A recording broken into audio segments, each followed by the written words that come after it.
In this video, we'll be talking about জৈব যৌগ অর্থাৎ জীবাশ্ম জ্বালানি। তো এটা ক্লিয়ার করার জন্য আমাদের একদম ইন ডেপথে যেতে হবে। তো আমরা দেখি অ্যাকচুয়ালি জৈব যৌগ বলতে কী বোঝায়। জৈব যৌগ বলতে অ্যাকচুয়ালি কী বোঝায়? জৈব যৌগ হচ্ছে এমন একটা যৌগ যেটা carbon, hydrogen, nitrogen, oxygen, phosphorus এবং সালফার দিয়ে তৈরি। সেগুলোকে বলা হয় জৈব যৌগ। অর্থাৎ জৈব যৌগের মধ্যে কার্বন থাকবে, হাইড্রোজেন থাকবে, নাইট্রোজেন থাকবে, অক্সিজেন থাকবে, সালফার, ফসফরাস এরা থাকবে, অবশ্যই থাকবে এরা। কিন্তু আমরা যদি এখন হাইড্রোকার্বনের কথা চিন্তা করি, হাইড্রোকার্বনের মধ্যে কী থাকবে? আমরা হাইড্রোকার্বনের নাম দেখেই বুঝতে পারতেছি হাইড্রোকার্বনের মধ্যে কী থাকবে। হাইড্রোকার্বনের মধ্যে হাইড্রোকার্বনের মধ্যে অবশ্যই হাইড্রোজেন থাকবে, অবশ্যই হাইড্রোজেন থাকবে। এবং যেহেতু হাইড্রোকার্বন, তো নাম দেখেই আমরা বুঝতে পারতেছি হাইড্রোজেন এবং কার্বন থাকবে।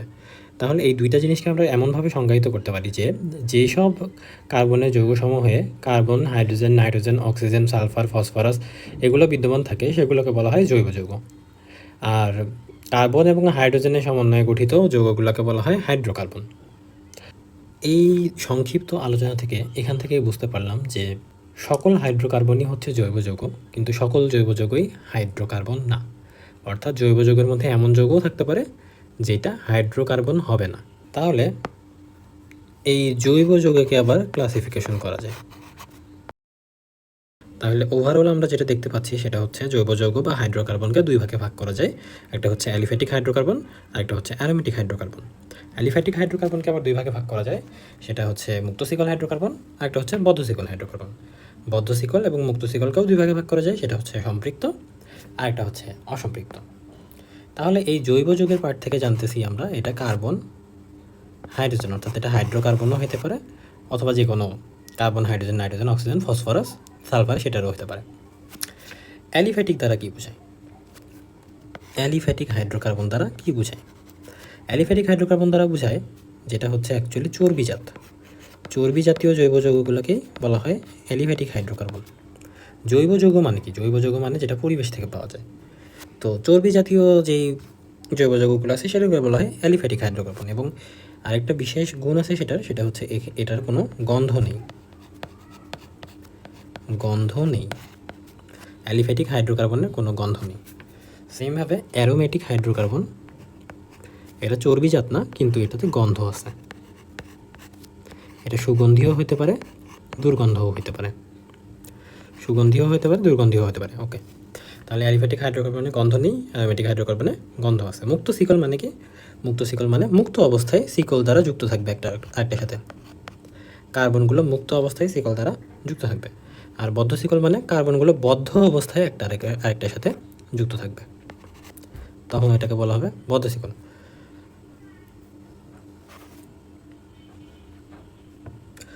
এখন এই সম্পৃক্ত জৈব যৌগ বা সম্পৃক্ত হাইড্রোকার্বন জিনিসটা কি?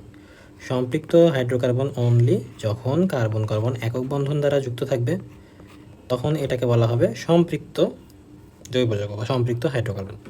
আর অসম্পৃক্ত হাইড্রোকার্বন আবার দুই ধরনের, একটা হচ্ছে কার্বন কার্বন দ্বিবন্ধন দ্বারা যুক্ত থাকবে যখন, আবার কার্বন কার্বন ত্রিবন্ধন দ্বারা যখন একটা আরেকটার সাথে যুক্ত থাকবে সেটা হচ্ছে অসম্পৃক্ত। বদ্ধ শিকলের ক্ষেত্রেও সেম, কার্বন কার্বন যখন দ্বিবন্ধন থাকবে তখন, অথবা কার্বন কার্বন যখন তিন বন্ধন থাকবে তখন হচ্ছে অসম্পৃক্ত।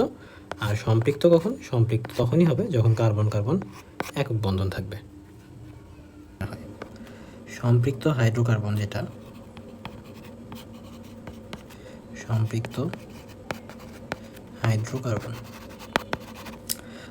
সম্পৃক্ত হাইড্রোকার্বন কোনগুলো হয়?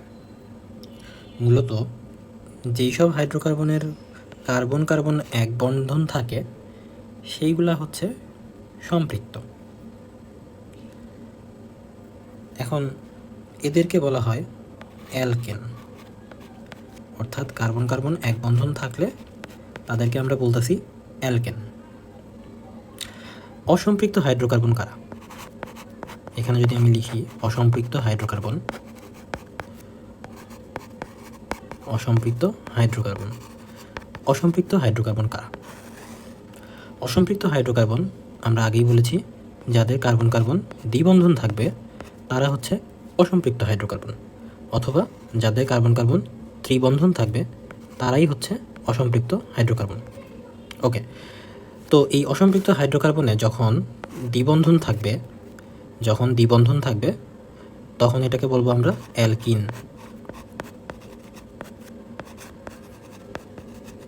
আবার যখন ত্রিবন্ধন থাকবে তখন এটাকে বলবো আমরা অ্যালকাইন।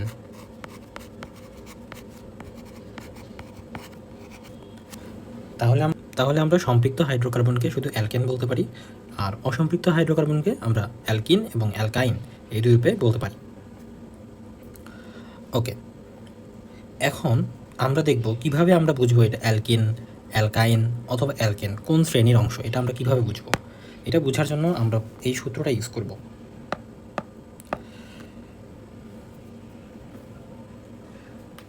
তো অ্যালকেন, অ্যালকিন, অ্যালকাইন এটা বোঝার জন্য আমরা একটা সূত্র ইউজ করব। একটা না, তিনটার জন্য আমরা তিনটা সূত্র ইউজ করব। তো অ্যালকেনের জন্য আমরা কি ইউজ করতে পারি? তো অ্যালকেন হচ্ছে মূলত কার্বনের N এবং হাইড্রোজেনের 2N+2। যখন কোনো যৌগের আকার এইরকম থাকবে তখন এটাকে আমরা বলবো অ্যালকেন। সেমভাবে যদি আমরা অ্যালকিনের ব্যাপারটা বলি, অ্যালকিন কারা হবে? যখন কার্বনের N থাকবে, হাইড্রোজেনের 2N থাকবে, তখন এরা হয়ে যাবে অ্যালকিন। ওকে, তাহলে অ্যালকাইন কারা হবে?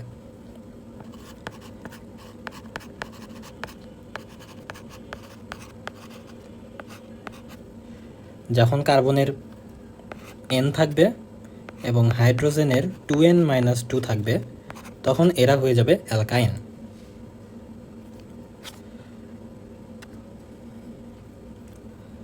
আমরা যদি একটু এক্সাম্পল দেখতে চাই তাহলে অ্যালকেনের এক্সাম্পলে আমরা কি লিখতে পারি?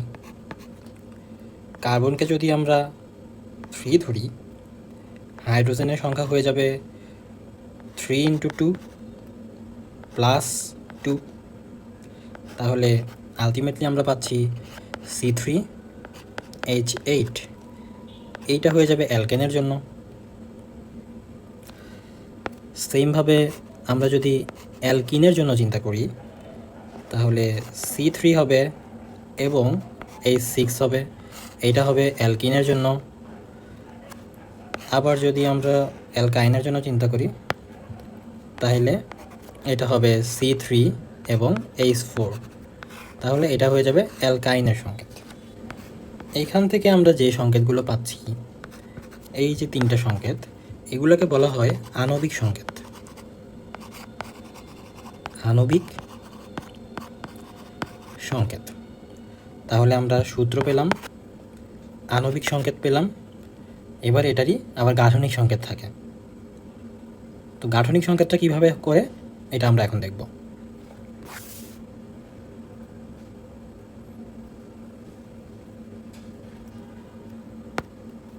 আচ্ছা, তাহলে আমরা গাঠনিক সংকেত দেখব।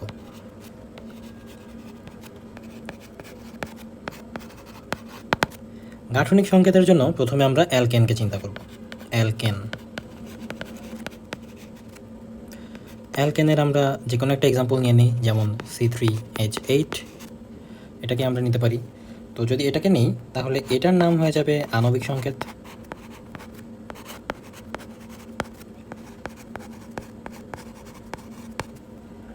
এখন এই বান্দাটারই যদি আমরা একটা গাঠনিক সংকেত বের করতে পাই তাহলে সেখান থেকে আমরা পাবো CCC, বিকজ 3টা কার্বন আছে আর হাইড্রোজেন আছে 8টা।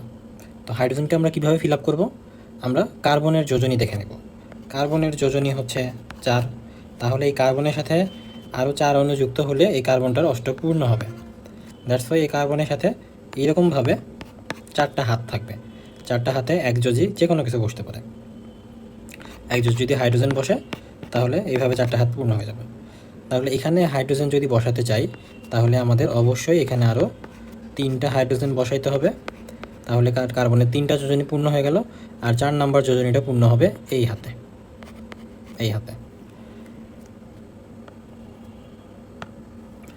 ওকে, সেমভাবে আমরা যদি এই কার্বনের কথা চিন্তা করি, এই কার্বনের অলরেডি 2টা হাত ছিল, আরও 2টা হাতকে আমরা হাইড্রোজেন দিয়ে এইভাবে পূর্ণ করলাম। সেমভাবে আমরা যদি এই কার্বনের কথা চিন্তা করি, তাহলে এখানেও এই কার্বনে আমরা বাকি 3টা হাইড্রোজেন দিয়ে দিলাম। তাহলে আমরা যদি এখন গুনতে নিই, তাহলে গুনে দেখব এখানে 8টা হাইড্রোজেন আছে। এই সবগুলো মিলিয়ে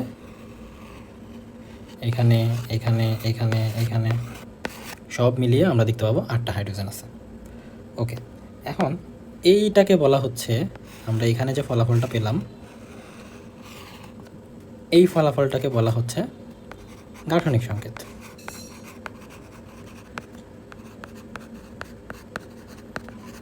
তো এই গাঠনিক সংকেতটা আমাদের জন্য খুবই গুরুত্বপূর্ণ। এবার আমরা অ্যালকিনের গাঠনিক সংকেতটা দেখব।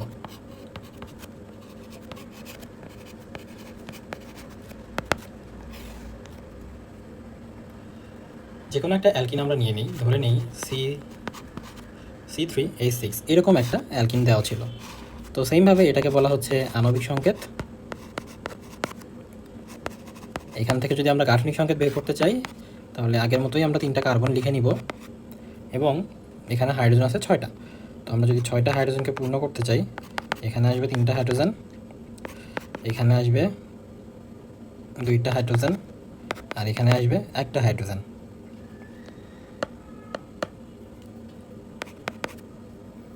তাহলে আমরা দেখতে পাই যে 6টা হাইড্রোজেন পূর্ণ হলো, কিন্তু আমরা দেখতে পাচ্ছি এই কার্বনের 4টা হাত পূর্ণ আছে, এই কার্বনের 4টা হাত পূর্ণ আছে, বাট এই কার্বনের 4টা হাত পূর্ণ নাই। এই কার্বনের 2টা হাত পূর্ণ আছে। তাহলে এই কার্বনের আরও 2টা হাত লাগবে। তো সেই 2টা হাতকে আমরা কিভাবে ইউজ করব? এইখানে যদি আমরা একটা বন্ড বাড়িয়ে দেই, তাহলে আমার এই হাইড্রোজেনটা আর থাকবে না, বিকজ এটা এখন এক্সট্রা হয়ে গেছে। তো এখন আমাদের এই হাইড্রোজেনটাকে বাদ দিয়ে দিতে হবে। তাহলে এই কার্বনের 4টা হাত পূর্ণ হলো, 1টা 2টা 3টা 4টা, কিন্তু এই কার্বনের 3টা হাত পূর্ণ হয়ে গেছে। আবার আমরা দেখতে পাচ্ছি হাইড্রোজেন আছে 1 2 3 4 5টা, একটা হাইড্রোজেন কম আছে। তাহলে এই হাইড্রোজেনটাকে যদি আমরা এই কার্বনের সাথে বসিয়ে দিই, তাহলেই আমার একটা দ্বিবন্ধন গঠিত হচ্ছে। তখন আমরা এই সংকেতটাকে বলতেছি গাঠনিক সংকেত। গাঠনিক সংকেত। ওকে, এখন আমরা দেখব অ্যালকাইনের গাঠনিক সংকেত। তো আমরা জানি আণবিক সংকেত কীভাবে লেখে। 3টা কার্বন দিয়ে যদি লিখি, তাহলে অ্যালকাইনের জন্য আণবিক সংকেত হয়ে যাবে C3H4। আগের মতোই আমরা 3টা কার্বনকে এভাবে সুন্দর করে লিখে নিব। হাইড্রোজেনকে আমরা ফিল আপ করার চেষ্টা করব।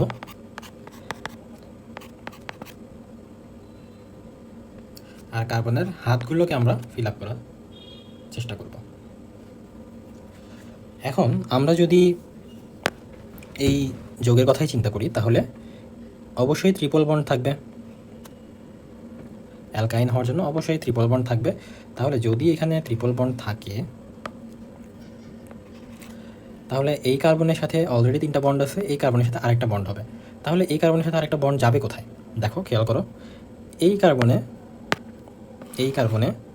3টা বন্ড, 4টা বন্ড, 5টা বন্ড। তাহলে এই কার্বনে একটা বন্ড বেশি হয়ে যাচ্ছে। তো বেশি বন্ড আমাদের রাখা যাবে না। সো আমরা কী করব? যে কোনো একটা বন্ডকে উঠাই দিব। সেটা অবশ্যই এই ত্রিবন্ধনটা হবে না, কারণ ত্রিবন্ধনের বন্ড যদি বসাই আমি এখানে দিই, তাহলে এখানে আরেকটা মৌল লাগবে। তো ওই মৌলটা আমাদের আপাতত নেই, আমাদের শুধু 4টা হাইড্রোজেন আছে। তাহলে এই 4টা হাইড্রোজেন দিয়েই আমাদের কাজ করতে হবে। তাহলে আমরা কী করতে পারি? এই হাইড্রোজেনটাকে উঠিয়ে এখানে দিতে পারি। তাহলে এই কার্বনের 4টা হাত পূর্ণ হয়ে গেল, এই কার্বনেরও 4টা হাত পূর্ণ হয়ে গেল।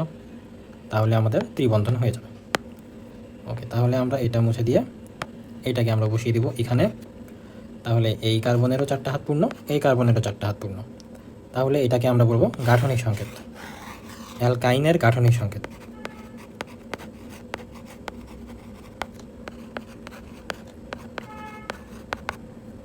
প্রশ্ন আসতেই পারে, এই বন্ধনটাকে আমরা এখানেই কেন দিলাম? এই বন্ধনটাকে এখানেও তো দিতে পারতাম। এখন উত্তর হলো হ্যাঁ, যদি বন্ধনটা এখানে দিতাম, তাহলে এই 3টা হাইড্রোজেন এখানে চলে আসতো। এ নিয়ে আরও ডিটেলসে আলোচনা করা হবে। তো তখন আমরা ডিটেলসে দেখতে পাবো যে কেন বন্ধন কখন কীভাবে গেলে কেমন নামকরণ হয়, সেই নামকরণটা আমরা দেখতে পাবো। এখন আমরা যে টপিকটা দেখব সেটা হচ্ছে জৈব যৌগের নাম। এখন আমরা যে টপিকটা দেখব সেই টপিকটা হচ্ছে জৈব যৌগের নামকরণে কার্বনের ভূমিকা। কার্বন আবার কেমন ভূমিকা রাখে সেটা আমরা দেখব। তো আমরা একটু আগে দেখতে পেয়েছি যে CnH2n +2, CnH2n এবং CnH2n -2, এই তিনটে সূত্রে কমন কী জিনিস? এই তিনটা সূত্রে কমন জিনিস হচ্ছে কার্বন নাম্বার। কার্বন নাম্বার আমি যেটা ইনপুট দিচ্ছি সেটাই থাকতেছে, বাট হাইড্রোজেনের নাম্বার চেঞ্জ হচ্ছে। তার মানে বৈশিষ্ট্যটা নিয়ন্ত্রণ করতেছে বা নামকরণটা নিয়ন্ত্রণ করতেছে একমাত্র কার্বনই। তো কার্বনের সংখ্যার উপর ডিপেন্ড করে নামকরণের তারতম্য দেখা যায়। তো এখানে যদি n এর জায়গায় আমি 1 বসাতাম তাহলে একটা নামকরণ হতো, 2 বসালে আরেকটা নামকরণ হতো। তো সেই ভিত্তিতে আমরা দেখব কার্বন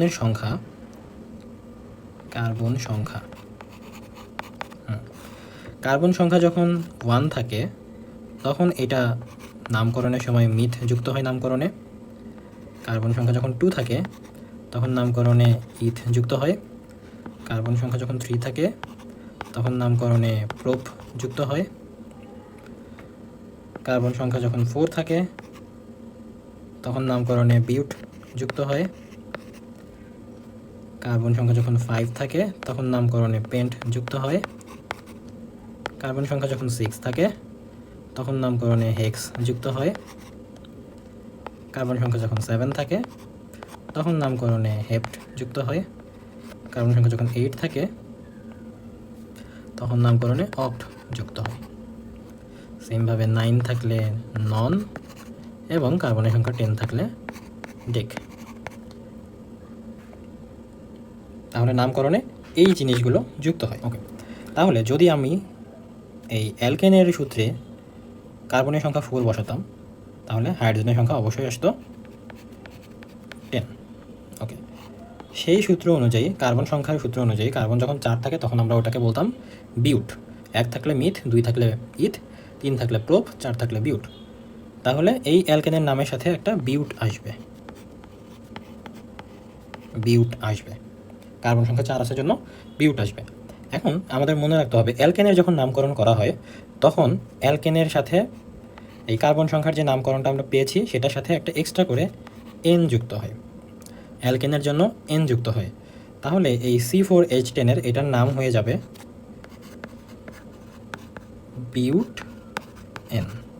বিউটেন। কার্বন সংখ্যা যদি 5 থাকতো, হাইড্রোজেনের সংখ্যা যদি 12 হয়ে যেত, তখন এটার নাম হয়ে যেত পেন্ট প্লাস এন, নামটা হয়ে যেত পেন্টেন। সেমভাবে আমরা যদি অ্যালকিনের কথা চিন্তা করি তাহলে কার্বন সংখ্যা যখন 4 বসাতাম হাইড্রোজেনের সংখ্যা আসতো 8, তখন এটার নাম হয়ে যেত বিউট প্লাস অ্যালকিনের জন্য একটা ইন যুক্ত করতে হয়, বিউটিন। তখন নামকরণটা হয়ে যেত বিউটিন। ওকে, সেমভাবে C5H10 যদি আসতো তাহলে এটার নাম হয়ে যেত পেন্ট প্লাস ইন, পেন্টিন। ওকে, অ্যালকাইনের জন্য যদি বলতাম তাহলে C4H6, এটার নাম হয়ে যেত সেমভাবে বিউট। যেহেতু বলা হয়েছে অ্যালকাইন তাহলে এর সাথে একটা আইন যুক্ত হতো, এই জন্য এটার নাম হয়ে যেত বিউটাইন। আমরা যদি 5টা কার্বনকে হিসাব করতাম তাহলে এর নাম হতো পেন্টাইন।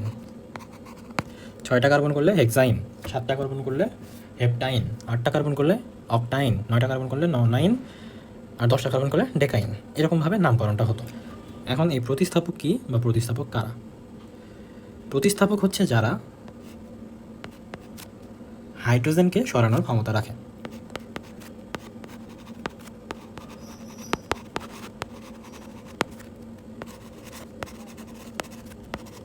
অর্থাৎ জৈব যৌগে যাদের উপস্থিতিতে হাইড্রোজেনটা সরে যায় এবং তারা হাইড্রোজেনের স্থান দখল করে। তো এইরকম প্রতিস্থাপক ফ্লোরিন আছে, ক্লোরিন আছে, ব্রোমিন আছে এবং আয়োডিন আছে। এখন এই প্রতিস্থাপকগুলোকে যদি ক্ষমতার ভিত্তিতে সিরিয়াল অনুযায়ী সাজানো হয় তাহলে অবশ্যই ইংরেজি নামকে কাউন্ট করতে হয়, অর্থাৎ ইংরেজি নামে যেই লেটারটা আগে আছে সেটাকে প্রথমে রাখতে হয়, তারপরে যে লেটারটা আছে সেটাকে পরে রাখতে হয়, এইভাবে করে সাজানো হয়। অর্থাৎ সাজিয়ে লিখলে এটার জন্য ব্রোমিনটা আগে আসবে, তারপরে আসবে ক্লোরিন, তারপরে আসবে ফ্লোরিন, তারপরে আসবে আয়োডিন, ক্রোম। তাহলে প্রতিস্থাপক কারা? ফ্লোরিন, ক্লোরিন, ব্রোমিন, আয়োডিন হচ্ছে প্রতিস্থাপক। এরা কিভাবে কাজ করে? প্রতিস্থাপকরা কাজ করে, ধরে নিই আমাদের কাছে একটা মিথেনের অণু আছে, মিথেনের জন্য CH4 লাগে আমরা জানি। তো যখনই একটা প্রতিস্থাপক F আশেপাশে বিরাজ করবে তখন এই হাইড্রোজেনটা এখান থেকে সরে যাবে এবং প্রতিস্থাপকটা এসে হাইড্রোজেনের স্থলে বসবে। দ্যাটস ওয়াই এর থেকে আমরা ফলাফল হিসেবে যেটা পাবো সেটা হচ্ছে HCH এবং এখানে হাইড্রোজেনের জায়গায় বসে যাবে ফ্লোরিন। এইভাবে এরা একটা যৌগ গঠন করে, তখন এটার নাম হয়ে যাবে CH3F, মিথাইল ফ্লোরাইড। মিথাইল তখনই বলা হয় যখন এই মিথেন থেকে একটা হাইড্রোজেন অপসারিত হয় এবং এই মিথেনের মূলকটা হয়ে যায় এইরকম। এরকম কেন হয়? কারণ আমরা জানি কার্বনের 4টা হাত লাগে, 3টা হাত হাইড্রোজেন দ্বারা পূর্ণ আছে আর একটা হাত ফাঁকা আছে, তখন এইটাকে আবার বলা হয় অ্যালকাইল। অর্থাৎ অ্যালকেন থেকে যদি একটা হাইড্রোজেন কম থাকে তখন ওইটাকে বলা হয় অ্যালকাইল মূলক। অ্যালকেন থেকে একটা হাইড্রোজেন কম থাকলে সেটাকে বলা হয় অ্যালকাইল মূলক। এখন এই অ্যালকাইল মূলককে আবার এই আর দিয়ে প্রকাশ করা হয়, অর্থাৎ যদি কোনো যৌগে RCl বলা হয় তাহলে বলতে হবে অ্যালকাইল হ্যালাইড, কারণ সিএলটা হ্যালোজেন, বা আর মানে কি অ্যালকাইল, তাহলে অ্যালকাইল ক্লোরাইড এটাকে বলা যাবে। এখন এটা কোন অ্যালকাইল সেটা ডিপেন্ড করবে আমার যৌগের উপরে।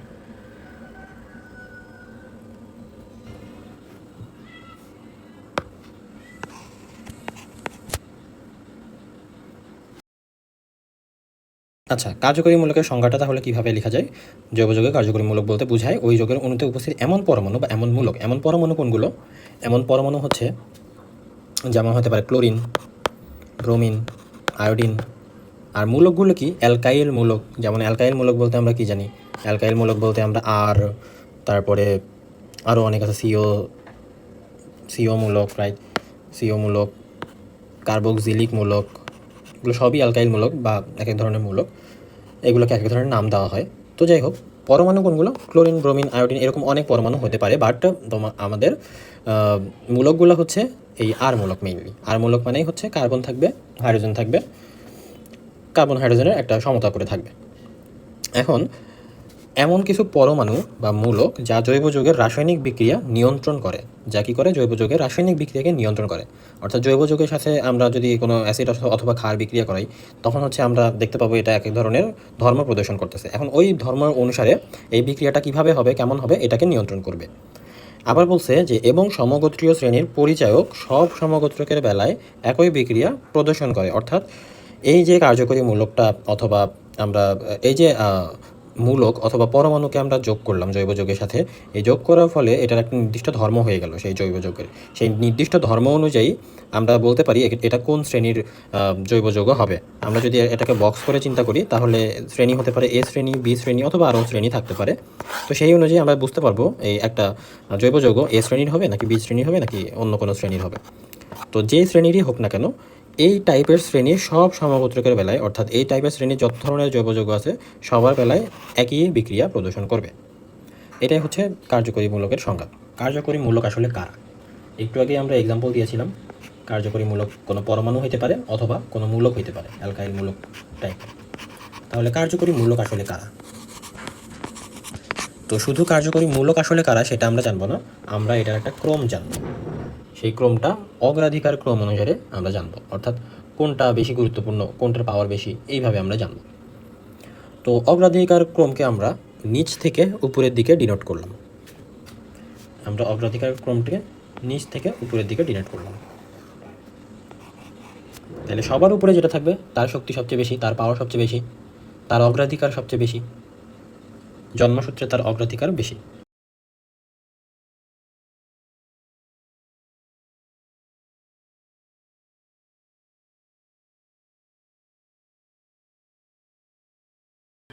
ধরে নেওয়া যাক আমাদের একটা কার্বন বন্ড দেওয়া আছে, অর্থাৎ জৈব যৌগ দেওয়া আছে এইভাবে, 1টা 2টা 3টা 4টা 5টা কার্বনযুক্ত একটা যৌগ দেওয়া আছে।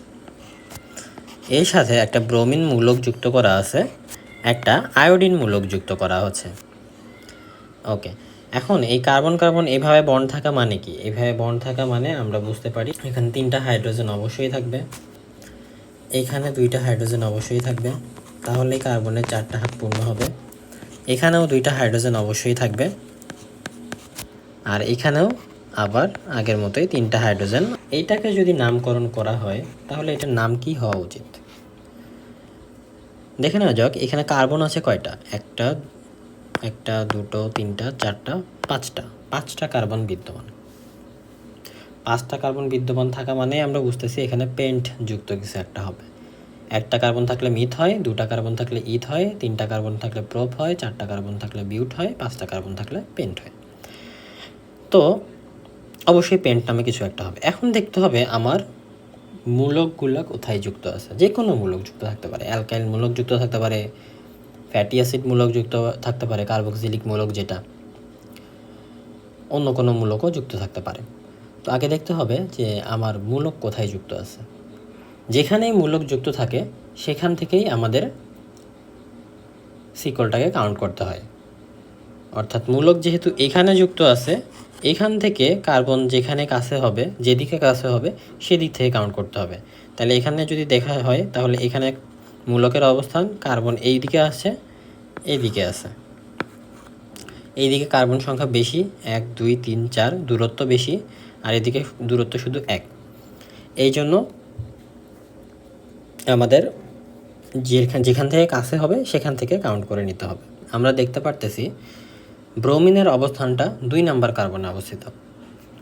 আমরা যদি এই দিক থেকে কাউন্ট করে শুরু করি তাহলে দেখতে পাবো যে ব্রোমিনের অবস্থান 2 নাম্বার কার্বনে অবস্থিত। 2 নাম্বার কার্বনে যেহেতু ব্রোমিন আছে তাহলে আমরা এটাকে এইভাবে লিখব, 2 ব্রোমো।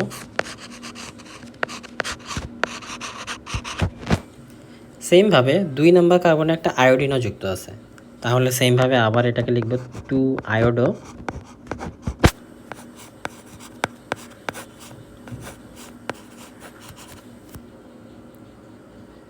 আর যেহেতু 5টা কার্বন ছিল তাহলে আমরা লিখব পেন্টেন। অন্য একটা যৌগকে যদি চিন্তা করে নেওয়া হয়,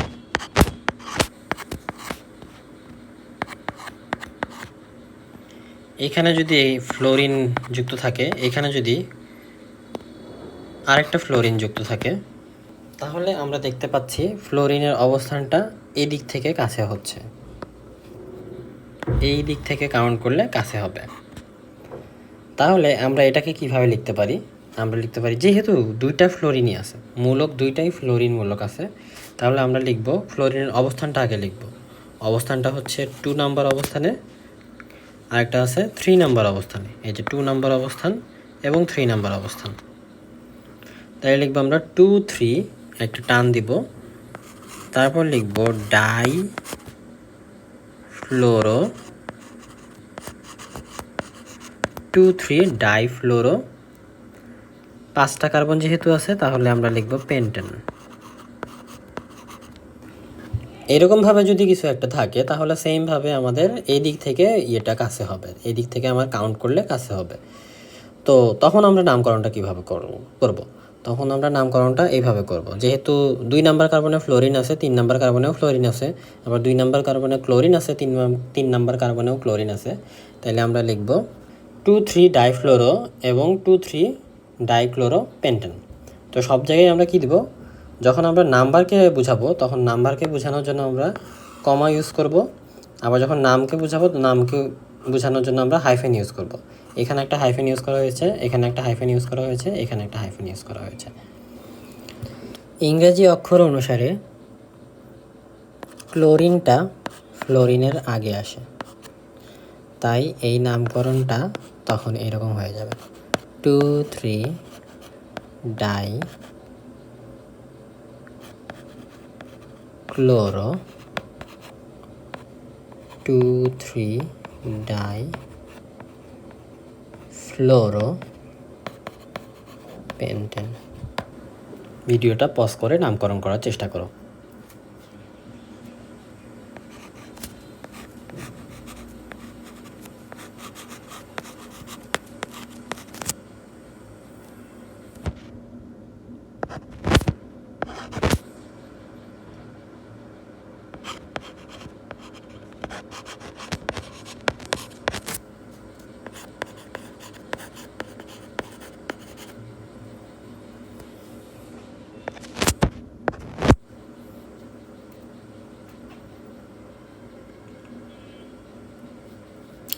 three chloro 2 fluoro pentane.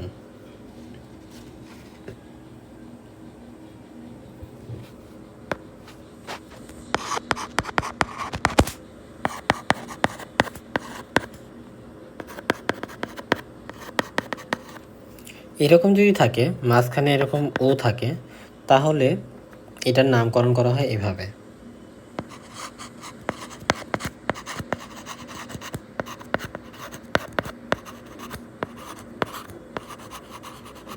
Dimethyl ether. কেন? কারণ হচ্ছে এই ইথার মূলকের সাথে দুই পাশে দুইটা অ্যালকাইল মূলক যুক্ত আছে। আমরা ইথার মূলকের সংকেত কি জেনেছি? ও আর। তার মানে এই আর মূলক যুক্ত থাকবে, একটা থাকুক দুইটা থাকুক, থাকতে পারে। তো সেই অনুযায়ী এটা কি হবে? ডাইমিথাইল ইথার, অর্থাৎ দুই পাশে দুইটা মিথাইল মূলক যুক্ত আছে বা অ্যালকাইল মূলক যুক্ত আছে, আর মাঝে হচ্ছে ইথার মূলক আছে। মৌল নেই, আরেকটা যৌগ নেই, CH3 CH2 ও CH3। এখন দেখো এই পাশে আছে ইথাইল মূলক, এই পাশে আছে মিথাইল মূলক। এই জন্য এটাকে আর আগের মতো করে লেখা যাবে না, এটাকে লিখতে হবে ইথাইল, যেহেতু এক পাশে ইথাইল আছে আরেক পাশে আছে মিথাইল ইথার। তাহলে ইথাইল মিথাইল ইথার। আর এইটার নাম দেওয়া যাবে তখন কি? Die ethyl ether. Die ethyl ether কেন? কারণ এইটা হচ্ছে ইথাইল মূলক, দুইটা কার্বন আছে, দুইটা কার্বন থাকলে আমরা জানি ইথেন হয়, ইথেন থেকে একটা কার্বন সরাই নিলে অ্যালকাইল মূলক হিসাবে ইথাইল মূলক হয়। এই জন্য এটা ইথাইল, দুইটা ইথাইল মূলক আছে দুই পাশে, তাহলে এই জন্য এটার নাম হয়ে যাবে ডাই ইথাইল ইথার। এখন আমরা দেখব সচরাচর ইউজ হওয়া কিছু ইম্পর্ট্যান্ট যৌগ। যেমন আমরা যদি অ্যালকোহলের কথা চিন্তা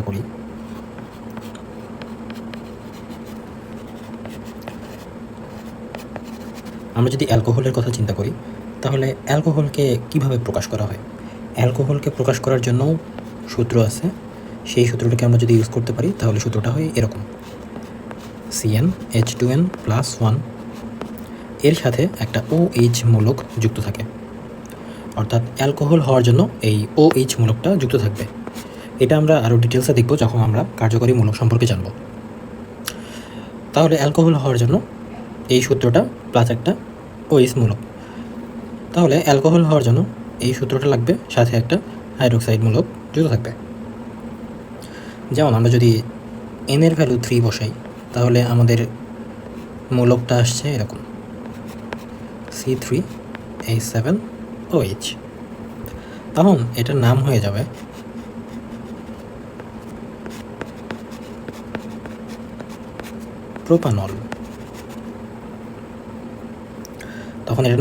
প্রোপানল। সেমভাবে অ্যালকোহল মূলকের মতোই আমাদের আরেকটা মূলক আছে, সেটা হচ্ছে অ্যালডিহাইড মূলক। অ্যালডিহাইড মূলক থেকে আমরা পাই সেম সূত্র, CnH2n+1, এর সাথে একটা CHO যুক্ত থাকবে। এই COHটাই আর কিছু না, CHটাই হচ্ছে আমাদের অ্যালডিহাইড মূলক।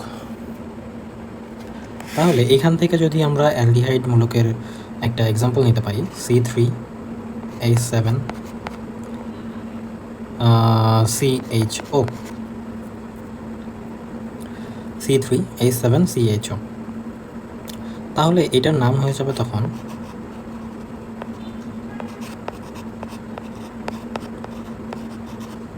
বিউটানেল।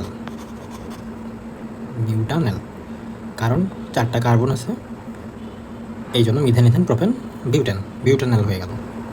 ওকে, কার্বক্সিলিক মূলকের সূত্রটাও সেম, CN থাকবে, H2N+1 থাকবে, সাথে একটা কার্বক্সিলিক মূলক বসে যাবে। তখন এখান থেকে আমরা যদি নামকরণ করি, সি এর ভ্যালু যদি আমরা 3 বসাই, তাহলে এইচ এর ভ্যালু পাবো আমরা সেমভাবে 7, আর সাথে একটা COOH থাকবে। তখন এটা সম্পূর্ণ নাম হয়ে যাবে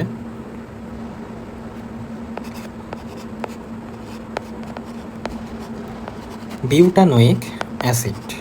বিউটানোয়িক অ্যাসিড বিকজ এটার সাথে একটা ফ্যাটি অ্যাসিড মূলক বা কার্বক্সিলিক মূলক যুক্ত থাকে। তো এই কার্বক্সিলিক মূলক যখন যুক্ত থাকবে, তখন এর নামের সাথে একটা বিউটানোয়িক অ্যাসিড এই কথাটা যুক্ত হবে। যদি এখন আমরা বদ্ধ শিকলে চলে যাই, তখন কি হবে? বদ্ধ শিকল যখন হবে তখন কি হবে? বদ্ধ শিকল বলতে কি বোঝায়? আমরা যদি একটা পাত্রকে কল্পনা করি,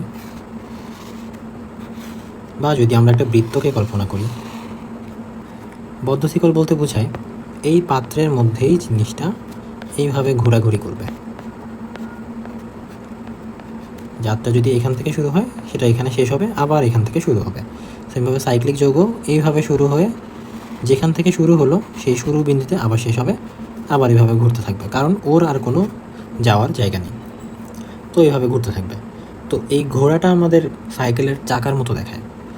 তো সাইকেলের চাকার মতো দেখায়, তো সহজ উপায়ে মনে রাখবা, সাইকেলের চাকার মতো যেহেতু দেখায়, সেহেতু বদ্ধ শিকল যৌগগুলোকে সাইক্লিক যৌগ বলা হয়। সাইক্লিক যৌগ বলা হয়। এখন এই সাইক্লিক যৌগের নামকরণ আছে, এবং সাইক্লিক যৌগ আগের মতোই সম্পৃক্ত সাইক্লিক যৌগ হয়, আবার অসম্পৃক্ত সাইক্লিক যৌগও হয়। যৌগ তো ক্লোজড বন্ড যৌগের জন্য অ্যাটলিস্ট, প্রথম পয়েন্ট অ্যাটলিস্ট, বা প্রথম পয়েন্ট না দিয়ে আমরা পয়েন্ট বলতে পারি, অ্যাটলিস্ট 3টা কার্বন লাগবেই। 3টা কার্বন মাস্ট।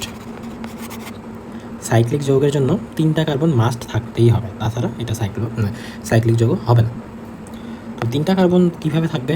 3টা কার্বন থাকা মানে কার্বনটা এইভাবে থাকবে, যেহেতু সাইক্লিক যৌগ কার্বনটা এইভাবে থাকবে, কার্বনের মধ্যে বন্ড অবশ্যই থাকবে।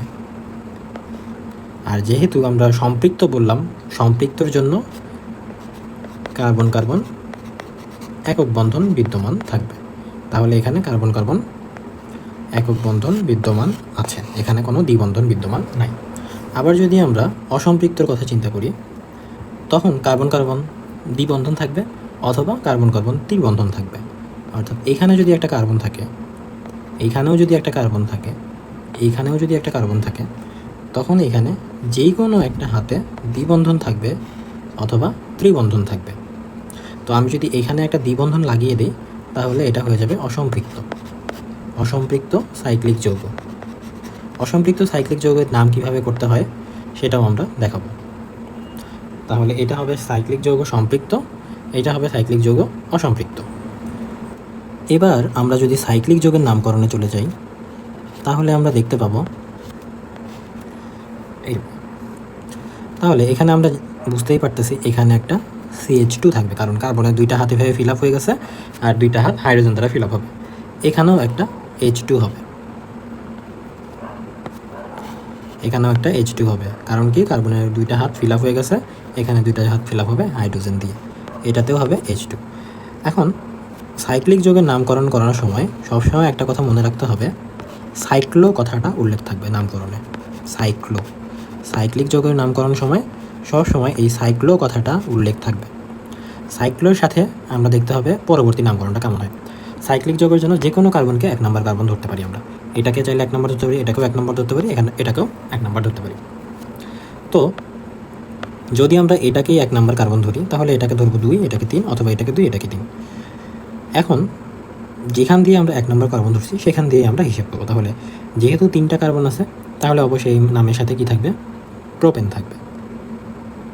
তাহলে আবার দেখতেছি আমরা এখানে একক বন্ধন আছে, তাহলে জিনিসটার নাম হয়ে যাবে এক্স্যাক্টলি সাইক্লোপ্রোপেন। প্রোপেন,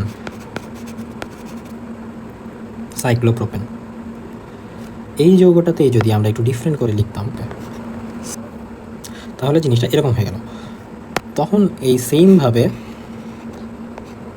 নামকরণের জন্য সাইক্লো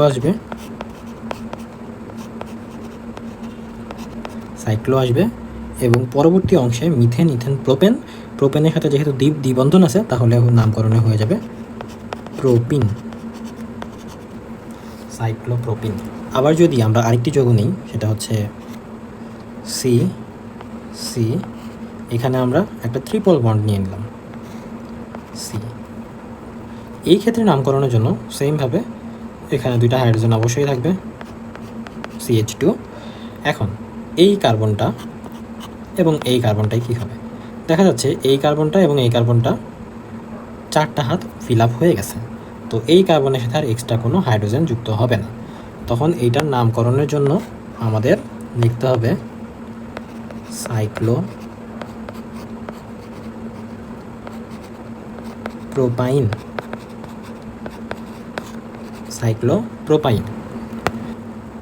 সাপোজ আমাদের 4টা কার্বন আছে, 4টা কার্বনকে বন্ড করে লিখলে যেহেতু সাইক্লিক যৌগ তাহলে এটাকে সাইকেল করেই লিখতে হবে, অর্থাৎ সাইকেল মানে কি, ঘোরায় লিখতে হবে। তাহলে শুধু যদি এক বন্ধন রাখতে চাই তাহলে এখানে একটা H2 হবে, এখানেও একটা H2 হবে, এখানেও একটা H2 হবে, এখানেও একটা H2 হবে। সেমভাবে আমরা যদি নামকরণে চলে যাই তখন নাম হবে সাইক্লোবিউটেন,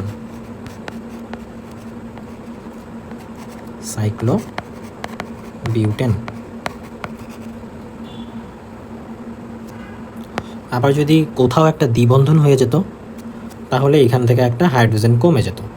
কীভাবে কমে যেত, কার্বনের অলরেডি 2টা বন্ধন হয়ে গেছে এখানে, তাহলে হাইড্রোজেন এখানে আর 2টা না থেকে হাইড্রোজেনের সংখ্যা হয়ে যেত 1টা, অর্থাৎ জিনিসটা হয়ে যেত এরকম CH। এই কার্বনটা তখন আর থাকতো না। আবার যদি এখানের কথাও চিন্তা করি তাহলেও এখানে শুধু CH বসতো। ওকে,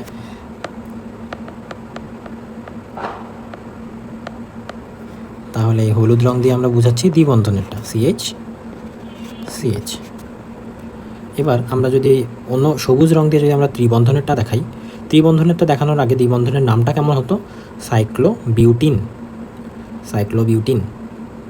আবার যদি আমরা ত্রিবন্ধন দেখাতাম, ধরলাম একটা কার্বন, এটাতেই ধরলাম যে 3টা বন্ধন আছে, তখন এখানকার হাইড্রোজেনটাও চলে যেত, এই এক্সট্রা হাইড্রোজেন যেটা আছে সেটাও চলে যেত। তখন শুধু এখানে একটা সি থাকতো, এখানেও একটা সি থাকতো, তখন শুধু সি এর জন্য নামটা হয়ে যেত সাইক্লোবিউটাইন।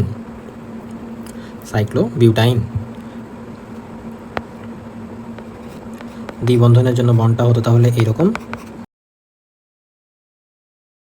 আর ত্রিবন্ধনের জন্য বন্ডটা হতো তাহলে এইরকম। জৈব যৌগ বা হাইড্রোকার্বনের নামকরণ। এখন আমরা যদি চিন্তা করি যে একটা যে কোনো কার্বন সংখ্যা নিয়ে, ধরলাম আমরা 4টি কার্বন সংখ্যা নিলাম, 4টি কার্বন সংখ্যা নিয়ে যদি আমরা নামকরণ করতে চাই তাহলে আমরা বলেছিলাম একটা কার্বন থাকলে মিথ হয়, 2টা কার্বন থাকলে ইথ, তারপরে প্রোপ, তারপরে বিউট। তো যেহেতু একক বন্ধন আছে তখন এটার নাম হয়ে যাবে বিউটেন। তো এটার নাম হবে, যেহেতু 4টা কার্বন আছে তাহলে আমরা বলতেই পারি এটা বিউটেনের দিকেই যাচ্ছে। হ্যাঁ, কিন্তু এখানে একটা সেই আছে, সেটা হচ্ছে যদি যে কোনো কার্বনে এইভাবে সিকলটা তৈরি হয়, এইভাবে যদি সিকলটা এইভাবে বের হয়ে যায়, আবার যে কোনো কার্বনে যদি এইভাবে সিকলটা বের হয়ে যায়, তখন কিন্তু এটাকে আমরা আর বিউটেন বলতে পারবো না। তখন নামকরণের জন্য আমাদের একটা ডিফারেন্ট মেথড ইউজ করতে হবে। সেই ডিফারেন্ট মেথডটা কি? সেই ডিফারেন্ট মেথডটা হচ্ছে প্রধান শিকল বের করতে হবে। এখন এই প্রধান শিকল জিনিসটা কি? প্রধান শিকল হচ্ছে এমন একটা শিকল যেই শিকলে সর্বোচ্চ সংখ্যক কার্বনের বন্ধন বিদ্যমান থাকে, তাহলে আমরা দেখতে পাচ্ছি এইভাবে যদি আমরা যাই, এখানে একটা কার্বন, 2টা কার্বন, 3টা কার্বন, 4টা কার্বন, এখানে 4টি কার্বন বিদ্যমান আছে।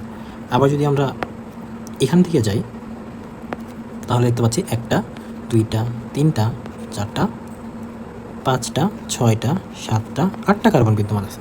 তাহলে আমরা এখান থেকে দেখতেই পাচ্ছি যে সর্বোচ্চ শিকলটা হচ্ছে এইখান থেকে শুরু হয়ে এইভাবে, এইটা হচ্ছে আমাদের সর্বোচ্চ শিকল। তাহলে এটাকে ধরে নামকরণ করতে হবে। আবার আমরা যদি এটাকে অন্যভাবে চিন্তা করি, যদি এটাকে আমরা এই শিকলটা ধরতাম তাহলে আমরা এখান থেকে পেতাম 5টা কার্বন, তাহলে আমরা এটাকেও নিতে পারতাম না। তাহলে একভাবে পাচ্ছি 4টা কার্বন, একভাবে পাচ্ছি 5টা কার্বন, আরেকভাবে পাচ্ছি 8টা কার্বন। তাহলে যেভাবে পাচ্ছি 8টা কার্বন সেটাকে আমাদের প্রধান শিকল ধরে নিতে হবে। প্রধান শিকল ধরে তারপরে আমাদের নর্মাল নিয়মেই নামকরণ করতে হবে। নর্মাল নিয়মটা কি? নর্মাল নিয়মটা আমাদের দেখতে হবে যে কোথায় মূলক যুক্ত আছে। মূলক যুক্ত থাকা মানে কি? কার্বন যুক্ত থাকা। তাহলে প্রধান শিকল যদি এইটা হয়, তাহলে আমরা দেখতে পাচ্ছি 3 নাম্বার কার্বন এবং 4 নাম্বার কার্বনে একটা করে অ্যালকাইল মূলক যুক্ত আছে। তাইলে আমাদের এই নামকরণের জন্য নামকরণটা এমন হবে 3,4 ডাইমিথাইল অক্টেন। কারণ কি? কারণ এই 3 নাম্বার কার্বনেও একটা মিথাইল মূলক আছে, 4 নাম্বার কার্বনেও একটা মিথাইল মূলক আছে। ঠিক আছে, যেহেতু আমরা প্রধান শিকলটাকে কাউন্ট করে নিয়েছি, মিথাইল মূলক যুক্ত থাকার কারণে আমাদের এই দুইটা মিথাইল মূলককে নামকরণের সাথে অ্যাড করতে হবে। তারপর লিখতে হবে 3,4 ডাইমিথাইল অক্টেন। আবার যদি আমরা নামকরণে এমন পাই কার্বন কার্বন এমন যদি পাই, তখন আমাদের নামকরণের জন্য লিখতে হবে, যেহেতু এখানে কার্বন সংখ্যা আছে 5টা, তাহলে অবশ্যই পেন্ট হবে। তাহলে আমাদের আগে পেন্ট লিখতে হবে। পেন্ট কত নম্বর কার্বনের সাথে দ্বিবন্ধন আছে সেটা আমাদের দেখতে হবে। তো আমরা দেখব সবচেয়ে ছোটোটা, 1, 2 নাম্বার কার্বনের সাথে দ্বিবন্ধন আছে, তাহলে লিখতে হবে পেন্ট 2 ইন। 2 নাম্বার কার্বনের সাথে দ্বিবন্ধন আছে, আর এখান দিয়ে কাউন্ট করলে 3 নাম্বার কার্বনের সাথে দ্বিবন্ধন আছে। এদিক দিয়ে কাউন্ট করলে 2 নাম্বার, এদিক দিয়ে কাউন্ট করলে 3 নাম্বার। তাহলে যেহেতু 2 নাম্বার কার্বনের সাথে দ্বিবন্ধন যুক্ত আছে, তাহলে যেটা কাছাকাছি হয়, যেখান থেকে প্রধান শিকলটা কাছাকাছি হয়, মূলক যুক্ত থাকে, সেটাকেই আমাদের আগে কাউন্ট করে নিতে হয়। তাহলে এটা হয়ে যাবে পেন্ট 2 ইন। সেমভাবে 3 বন্ধন থাকলে পেন্ট 2 আইন, এরকম নাম হতো।